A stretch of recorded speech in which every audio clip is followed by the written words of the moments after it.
What up, though?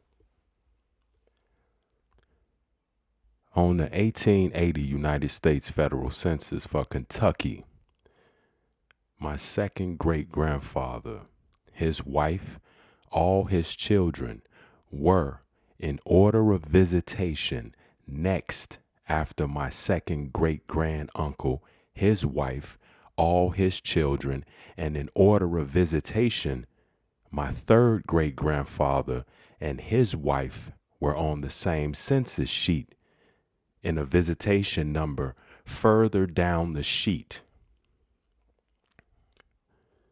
The same sheet, the same town. All of my family members, my second great grandfather and his brother and their wives and all their children, each having between 6 and 8 children, were all listed as mulattoes. My third great grandfather, his wife, and their granddaughter, remember, were on the same census sheet, the same page.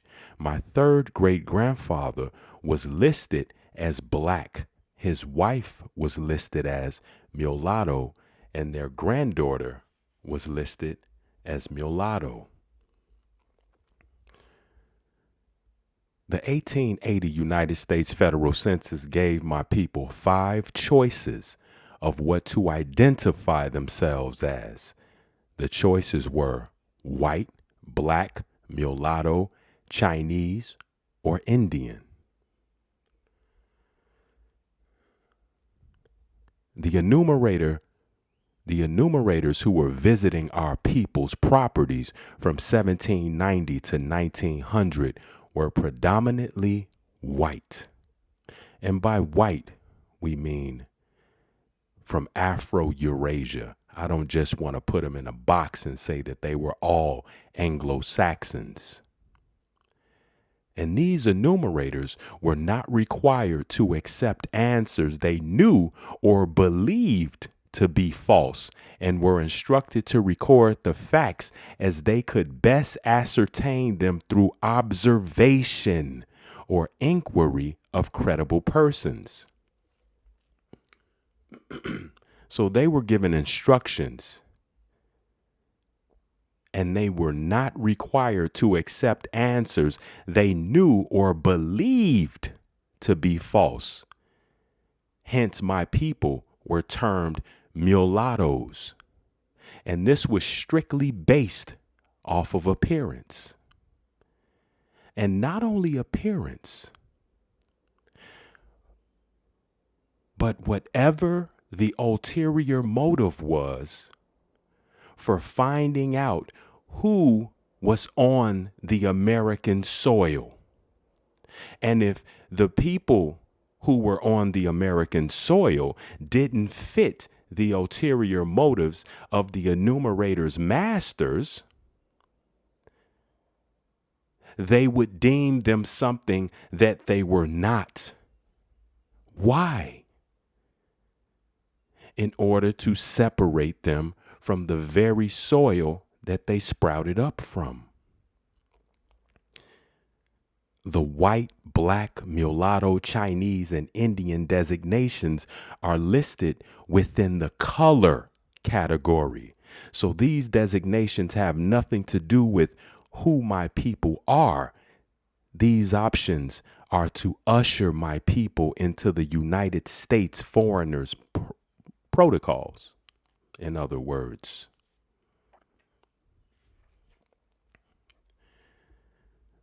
If you notice on the census forms, the handwriting is consistent on each sheet for each town, whether there are 25 pages or 50 pages, which means the enumerators ask questions and in some cases populated sections, such as color, based solely on the enumerator's observation or what their eyes saw.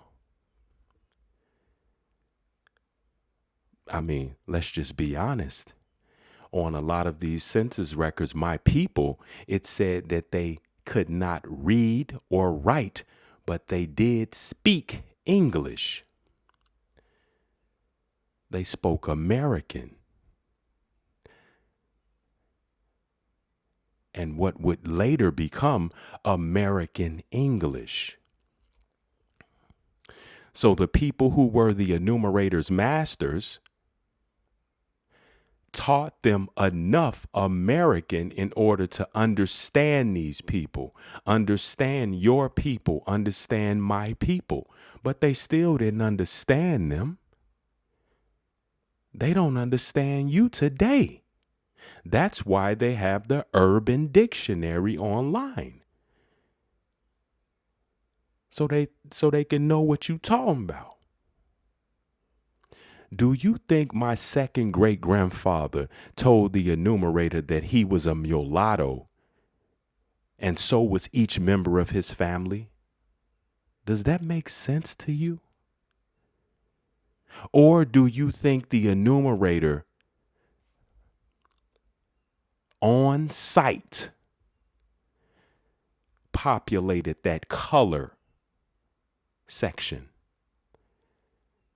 They didn't even have to ask your people or my people this particular question about color. They looked at them, and based on their training, they populated the color portion. The same for my great grandfather's brother, father, and mother. Does this make sense to you? That all these family members I just named roughly on this one sheet in Kentucky, roughly about 20 to 25 people. And do you think the heads of those households, for instance, my third great grandfather, do you think he said that I'm black and my wife is mulatto and my granddaughter is mulatto? Does this make sense to you? It don't make natural sense to me. By populating the census form with the mulatto designation, the enumerator erased who my people were, and more importantly, who they had always been. If the enumerators were predominantly white, what is white? Let's say white meant Anglo-Saxon or Caucasian. Would an Anglo-Saxon understand the words of my second great grandfather who was born in Kentucky in 1842? You know, speaking all American with no English sprinkled on there. How many Anglo-Saxons today understand what we say? Again, that's why you have the Urban Dictionary online. That's why it's a thing.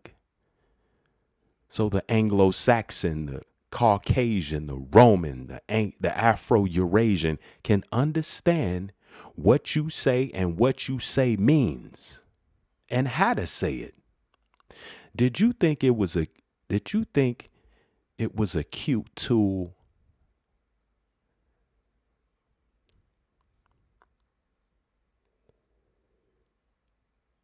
Did you think it was a cute tool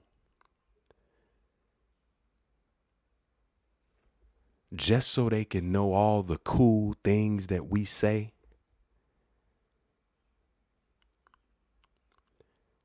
We always being examined. The enumerator's native tongues was not American. It was the language of the place that they fled.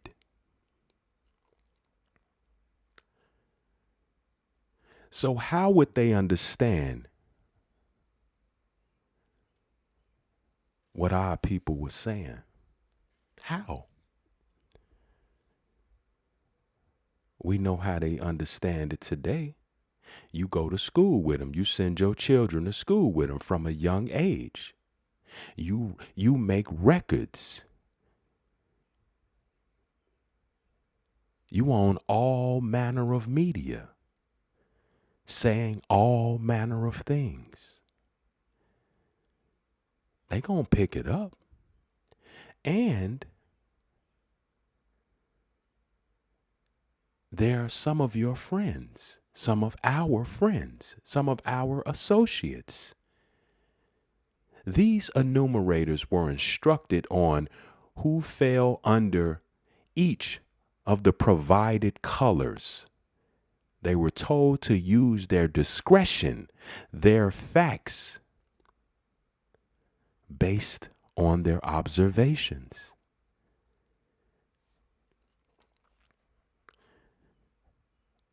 English fluency was preferred for efficient data collection.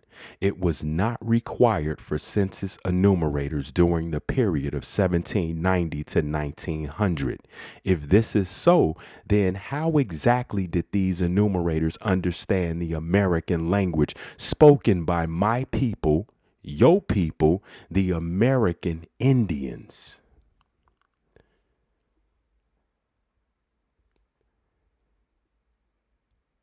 Do the right thing.